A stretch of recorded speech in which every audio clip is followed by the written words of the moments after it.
하나님의 말씀 에스겔서 23장부터 24장이고요. 오늘은 에스겔서 24장을 같이 읽도록 하겠습니다. 에스겔서 24장.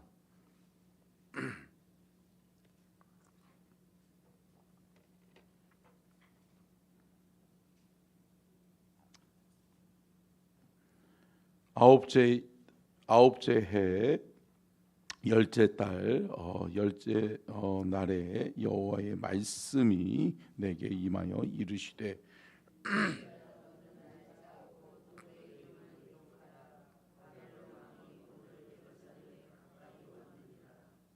너는 이 반역하는 족속에게 비유를 베풀어 이르기를 주 여호와께서 이같이 말씀하시기를 가마 하나를 걸라.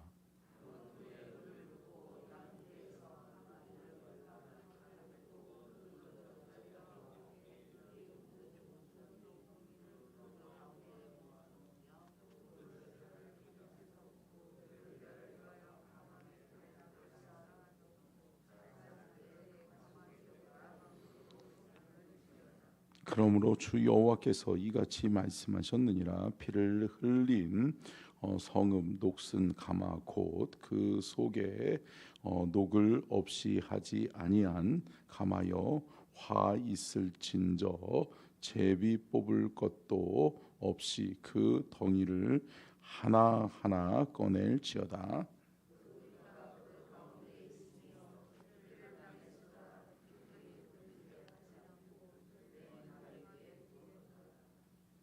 내가 그 피를 맨 바위 위에 두고 덮이지 아니하게 함은 분노를 나타내어 보응하려 함이로다.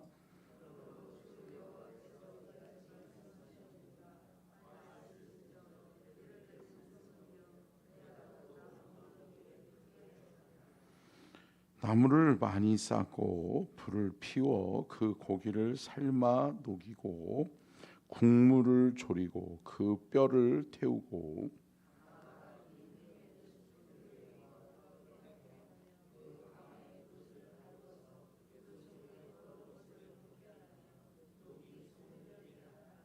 이 성읍이 수고함으로 스스로 피곤하나 많은 녹이 그 속에서 벗겨지지 아니하며 불에서도 없어지지 아니하는도다.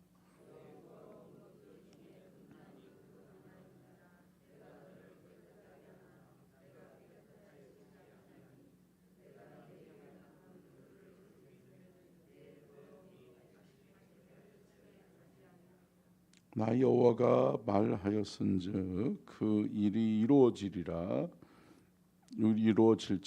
내가 돌이키지도 아니하고 아끼지도 아니하며 뉘우치지도 아니하고 행하리니 그들이 내 모든 행위대로 너를 재판하리라. 주 여호와의 말씀이니라. 인자야, 내가 내 눈에 기뻐하는 것을 한 번 쳐서 빼앗으리니 너는 슬퍼하거나 울거나 눈물을 흘리거나 하지 말며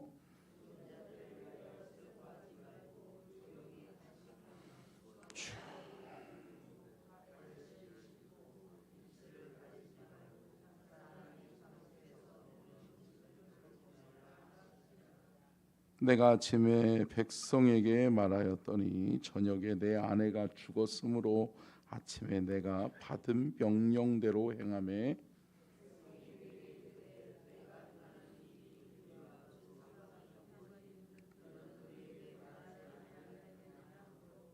내가 그들에게 대답하기를 여호와의 말씀이 내게 임하여 이르시되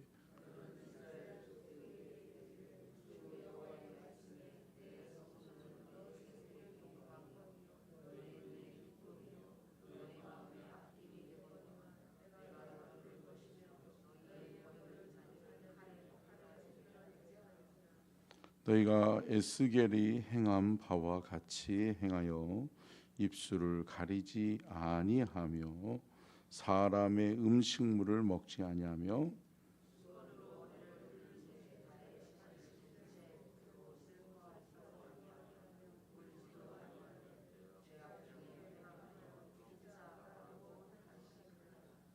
이같이 에스겔이 너희에게 표징이 되리니 그가 행한 대로 너희가 다 행할지라.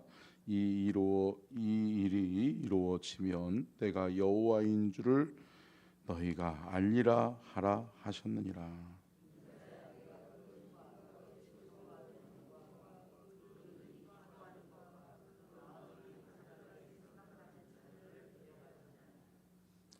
곧 그날에 도피한 자가 내게 나와서 내 귀에 이 일을 들려주지 아니하겠느냐.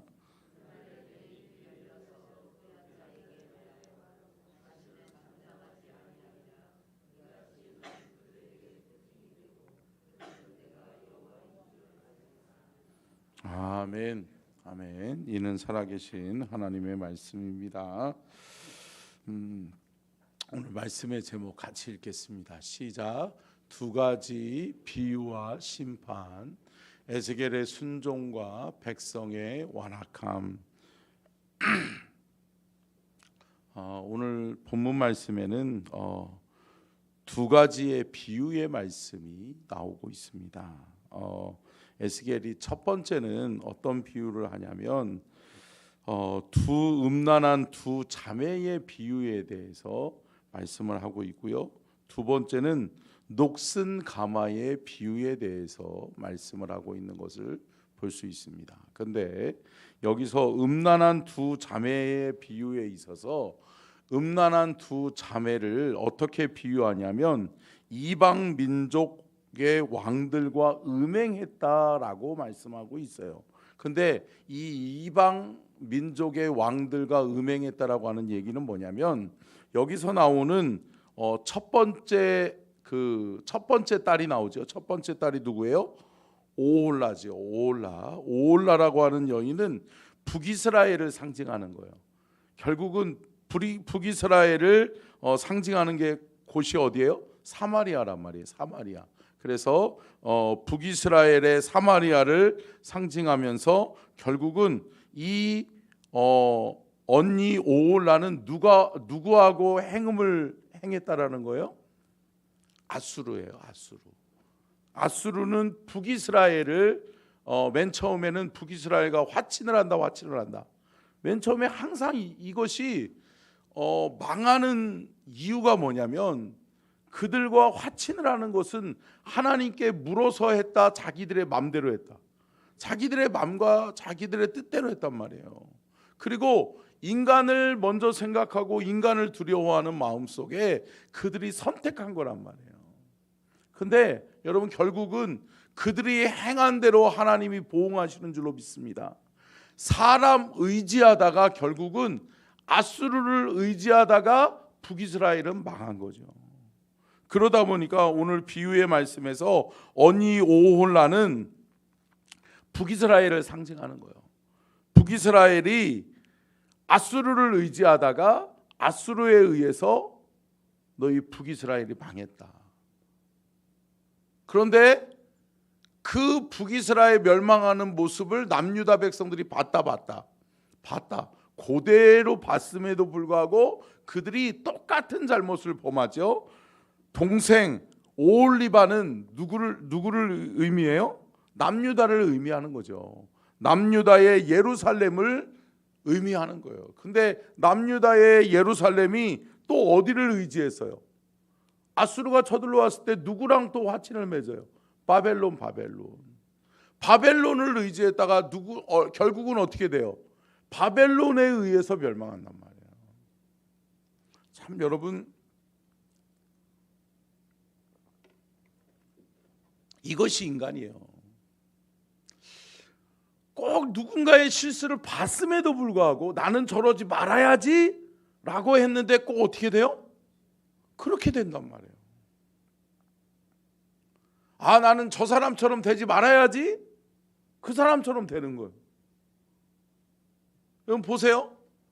많은 사람들이 나는 우리 아버지처럼 되지 말아야지 근데 어때요? 그 저주의 고리를 못 끊는다, 못 끊는다? 못 끊는다.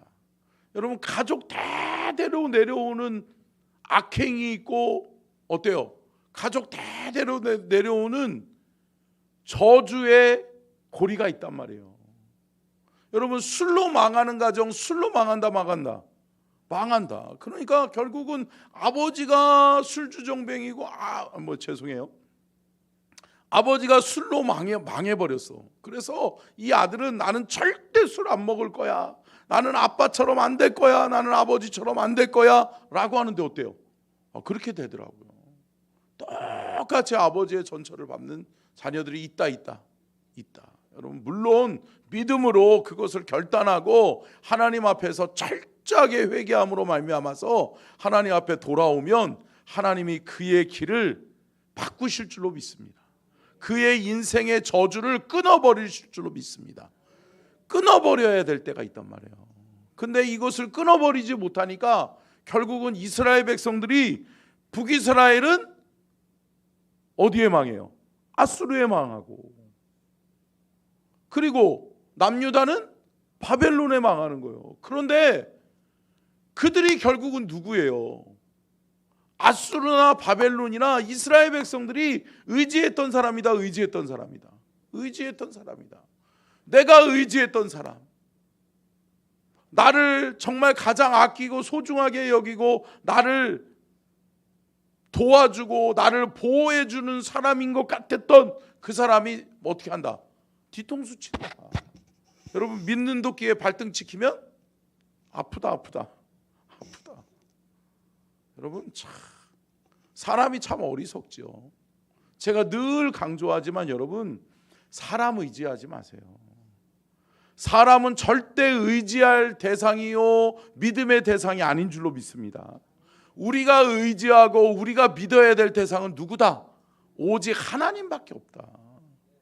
하나님만 의지하고 하나님만 믿으셔야지. 많은 사람들이 사람 믿고 사람 의지하다가 실망하고 실족하는 거예요. 여러분, 교회 안에서도 마찬가지예요. 여러분, 사람 너무 믿지 마세요. 여러분, 어떻게 해야 돼요? 사람은 제가 늘 말씀드리잖아요. 사랑해야 될 대상이에요. 아멘. 사랑하고 보살피고 기도해 주어야 될 대상이에요. 아멘. 여기 있는 마찬가지예요. 주의 종인 저도 이 강단에서 말씀을 선포하지만 저와 여러분이 기도해 주지 않고 하나님이 붙들어 주시지 않으면 안 되는 거예요. 아멘. 그러니까 여러분들의 기도가 필요한 거예요. 그래서 제가 늘 기도할 때, 또 우리 새벽마다 기도하는 7가지 기도 제목 중에 첫 번째가 뭐예요? 담임 목사를 위해서 기도해 달라는 거예요. 할렐루야. 여러분, 여러분의 가정에 아버지가 아무리 미워도 아버지를 위해서 기도해야 된다. 왜 그러죠? 아버지가 가장이고 아버지가 가정의 어떻게 보면 리더니까. 할렐루야. 하나님이 세우신 리더십이니까. 마찬가지죠. 교회 담임 목사도 마찬가지죠. 하나님이 세우셨으니까 하나님의 세우신 사람을 위해서 기도해 줘야 되는 거예요. 마찬가지죠. 내가 뽑았던 안 뽑았던 상관없이 군수가 마음에 안 들어도 그 군수를 위해서 기도해 줘야 되고, 또 나라의 대통령을 위해서도 여러분, 저와 여러분은 기도해야 될 줄로 믿습니다. 여러분, 그렇게 할 때 하나님이 하나님의 나라를 세워가시고 이 지역 서천 땅을 세워가시고 우리 서천 중앙교회를 세워가시고 우리의 가정을 세워가실 줄로 믿습니다. 여러분, 절대 혼돈하지 마세요. 사랑하고 기도해 주어야 될 대상을 믿고 의지해야 될 대상으로 착각하지 마시라고요. 여러분, 온전히 우리가 그렇게 하나님 앞에 바로 세워질 때 하나님이 우리의 삶의 주인 되시고 오직 여호와 하나님만이 우리의 삶을 책임져 주실 수 있다고요. 아멘. 여러분, 이스라엘 백성들이 혼돈하는 거예요. 어리석은 거예요. 그러니까 이스라엘 백성들은 항상 종교적 성향이 강했어요. 종교적 성향이 강하니까 늘 뭐를 만들어요? 우상을 만든단 말이에요. 우상을. 하물며 얼마나 불안하고 두려우면 드라빔이라고 이렇게 손에다 가지고 다니는 목각신을, 우상신을 가지고 다니면서, 그러면서 주문 외우듯이 늘 그렇게 의지해야 할 대상을 찾는 거예요. 여러분, 의지해야 될 대상은 오직 누구다? 우리 하나님밖에 없는 줄로 믿습니다. 저와 여러분은 오직 하나님만 의지하고 하나님만을 믿고 하나님만을 따라가는 저와 여러분이 될 수 있기를 주님의 이름으로 축원합니다. 에스겔서 23장 47절로 49절, 43장 47절로 49절. 자, 같이 한번 읽어볼까요? 47절로 49절 같이 있습니다. 시작. 무리가 그들을 돌로 치며 칼로 죽이고 그 자녀도 죽이며 그 집들을 불사르리라. 이같이 내가 이 땅에서 음란을 그치게 한즉 모든 여인이 정신이 깨어 너희 음행을 본받지 아니하리라. 그들이 너희 음란으로 너희에게 보응한즉 너희가 모든 우상을 위하던 죄를 담당할지라. 내가 주 여호와인 줄을 너희가 알리라 하시니라. 아멘. 주님이 말씀해 주시잖아요. 너희들이 사람을 의지했던 그 사람의 대상, 그 아수르와 바벨론은 결국은 내가 사용하는 심판의 도구일 뿐이다. 결국은 그들도 망한다. 그들도 내 앞에서 그들도 심판받을 때가 있다. 할렐루야. 여러분, 그래서 하나님의 심판에는 여러분 내 백성을 깨닫게 하기 위함도 있거니와 내 백성을 깨닫게 하기 위한 아수르와 바벨론도 하나님이 심판하신다. 여러분, 하나님은 온 우주 만물의 주인 되심을 믿으시기 바랍니다. 그 하나님이 다스리시는 거예요. 그 하나님의 다스리심과 통치 속에 있는 거예요. 그리고 하나님이 허락하지 않으시면, 하나님이 하지 말라고 하시면 하지 마셔요. 아멘. 저와 여러분이 그런 믿음이 있기를 간절히 축원합니다. 분명히 하나님이 이방 민족과 합하지 말라고 그러는데 이방 민족과 화친을 통해서 내 딸을 주고 내 자녀를 주고 내 아들을 주고 내 며느리로 삼고, 그러다가 어떻게 되는 거예요? 결국은 그들이 믿는 신들을 끌어오잖아요. 그러면서 결국은 이스라엘이 더럽혀지고 사마리아가, 예루살렘이 더럽혀진 이유는 뭐다? 우상숭배다. 우상숭배. 결국은 죄악의 쓴 뿌리가 하나 남아 있다가 온 집안을, 온 나라를 다 뭘로 만들어 버려요? 우상숭배로 만들어 버려요. 여러분, 이런 어리석은 죄악이 저와 여러분에게는 없기를 간절히 축복합니다. 자, 24장에서는 무슨 얘기가 나오죠? 또 녹슨 가마의 비유를 통해서 바벨론이 남유다가 결국은 바벨론에 의해서 멸망할 것이다 라고 하는 것을 예언해 주는 거예요. 그러니까 여기서 가마는 뭐예요? 바벨론을 상징하는 거예요. 가마.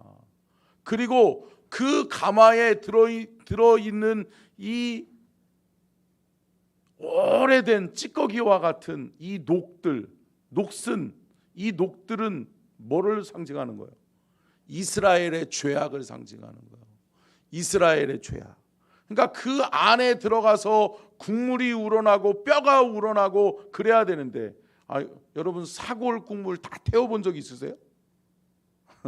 저도 갑자기 생각이 나는데 저희 어머니가 야 철호야, 막내니까 맨날 집에 혼자 있으니까 저희 어머니가 야 철호야 이거 2시간 있다가 꼭 꺼라잉. 그러고선 했는데 까먹는다. 홀라당 솥까지 다 태워버렸잖아요. 예. 근데 그거 무섭더라고요. 홀라당 다 태웠는데 제가 그 뚜껑을 확 여니까 불이 확 일어나더라고요. 그래가지고 제가 그때는 진짜 어렸을 때 그때는 집을 홀라당 다 태워 먹을 뻔했어. 어린 마음에 엄마한테 혼났다 그러고서 물을 부으려고 확 하는데 막 불이 확 올라오더라고요. 그래가지고 그래도 하나님이 지혜를 주셔서 뚜껑을 딱 다시 닫아가지고 꺼지긴 했는데 진짜 집 홀라당 다 태워 먹을 뻔했네. 근데 여러분 결국은 뭐예요? 그 안에 있는 이 뼈들 그리고 그 국물들이 다 뭐를 상징하는 거예요? 이스라엘 백성들. 근데 다 없어진 거예요. 왜? 죄악으로 말미암아서. 그리고 죄악에 완전히 찌들어버린 찌꺼기들이 돼버린 뭐예요? 숯검정이 같은 녹들이 돼버리는 거예요.